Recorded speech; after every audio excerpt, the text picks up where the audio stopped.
How long has it been since a Trump tweet actually made your jaw drop? We sometimes don't talk about the severity of how actually unhinged he is. It's not just that Trump's not qualified to be president. Trump is not qualified to be loose in society. If this was your grandparent, you'd have put them in a home by now, and they'd be on heavy medication to keep them sedated. Probably sign it into law. She won't, because the millions pouring into the invasion of our country at her open border. She will take us into World War III and nuclear war. She will take us into a nuclear world war. Trump really enters flow state when he's dictating these tweets. By the way, this is the role Stephen Miller played last night. When he starts doing this more extreme, unhinged, crazy shit where there's no more pretext, that is a sign that actually his grip on power is slipping. Bro, Trump's tweet yesterday is fucking unreal. It was actually unreal. How long has it been since a Trump tweet actually made your jaw drop? I'm reading this tweet, and as I'm progressively going down and down, my eyes are getting wider, and I'm like, whoa. Then at one point, I scroll back up, and I'm like, is this a parody account? Is this actually Trump? Because this is actually unhinged to a level that makes all of his previous tweets look normal, including his January 6th tweet, Mike Pence doesn't have the courage, whatever the fuck. A very happy Thanksgiving salutation to all of our great American citizens and patriots who have been so nice in allowing our country to be divided, disrupted, carved up, murdered, beaten, mugged, and laughed at. Bro's really trying to hit the word count on this one. Along with certain other foolish countries throughout the world for being politically correct. I haven't heard this term since 2015. I thought we called it woke now. He's back to the 2015 terminology, talking about politically correct. And just plain stupid when it comes to immigration. Where does this get explicitly xenophobic and ableist and a million other things, Islamophobic? There's one part that's just so insane. This refugee burden is the leading cause of social dysfunction in America, something that did not exist after World War II. As an example, hundreds of thousands of refugees from Somalia are completely taking over the once great state of Minnesota. Somalian gangs are roving the streets looking for prey as our wonderful women stay locked in their apartments and houses, hoping against hope. What does that mean? Hoping against hope that they will be left alone. The seriously governor of Minnesota, Tim Walz, does nothing, either through fear, incompetence, or both, while the worst congressman/woman in our country, Ilhan Omar, always wrapped in her swaddling hijab. Bro, this should have stayed in the drafts, bro. This is crazy. This is a Trump tweet. This is insane even for a Trump tweet. This is this person should be in a fucking insane asylum, not the White House. We sometimes don't talk about the severity of how actually unhinged he is. It's not just that Trump's not qualified to be president. Trump is not qualified to be loose in society. If this was your grandparent, you'd have put them in a home by now, and they'd be on heavy medication to keep them sedated. The chronic stress from the Epstein files worsened his dementia. True. And I mean, this tweet, I hope we're all clear, was half written by Stephen Miller. This entire part about she's in her swaddling hijab and the migrant population, refugee burden, social dysfunction. Some of these words are definitely not even in Trump's vocabulary. Has anyone seen the video of how Trump writes his tweets behind the scenes? This is how it goes. This was him and Stephen Miller. I trust women also. And I will keep women safe.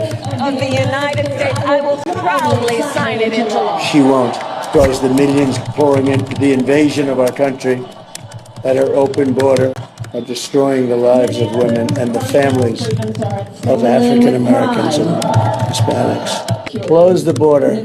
She just called to give all illegals citizenship. Say goodbye to the USA. Trump, on the other hand, threatened to abandon NATO. NATO wasn't paying their bills. I saved NATO. She's complaining. She will take us into World War III and nuclear war. She will take us into a nuclear world war. Trump really enters flow state when he's dictating these tweets. By the way, this thing you just saw where Tulsi Gabbard tells him what to add on to the tweet after he gets all the unhinged stuff out of the way, this is the role Stephen Miller played last night. Trump was sitting in the White House having a mental breakdown because the walls are closing in on him. He's absolutely fucked.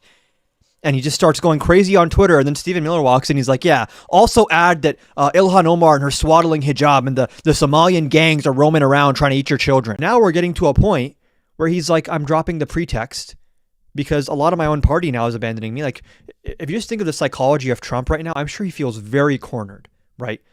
Marjorie Taylor Greene is leaving him. Republicans are questioning him on the Epstein files. This is all stuff where he's like, oh, the wall. He looks at the approval ratings. He's at 36% in the latest Gallup poll. 36% approval. Just for some context, he was at 34% right after January 6th. So we're approaching post-January 6th levels of approval for Trump. That's how hated he is right now. Look at these special elections and off-year elections. Look at the polling for next year. Democrats are going to sweep Congress, and the Senate is like way more competitive than it should be. And now Republicans are wondering, do we just jump off of the Trump train right now to save our own ass?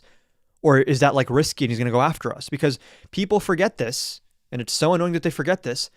Go and watch what Republicans used to do and what they used to say after January 6th. The Republican Party wanted nothing to do with Donald Trump in 2021. Ron DeSantis was allegedly the future of the party. We're leaving Trump in the past. You had McConnell and McCarthy outright saying that Trump incited this insurrection. It was his fault.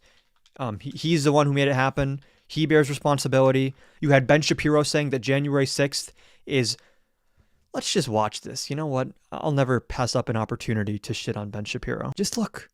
Don't forget that this is what Republicans do when Trump crosses a red line that there's no defending. Those red lines do exist. I said this in my recent video. Trump is going to cross a red line soon that is so bright and so red that there is no way you can put a political spin on it. There's no way you can defend it without alienating like 70 to 80% of the country. It's not going to be doable. January 6th was one of those things, right? Where like the vast majority of Americans were like, this is fucking crazy. And look, Ben Shapiro posts a video on January 7th.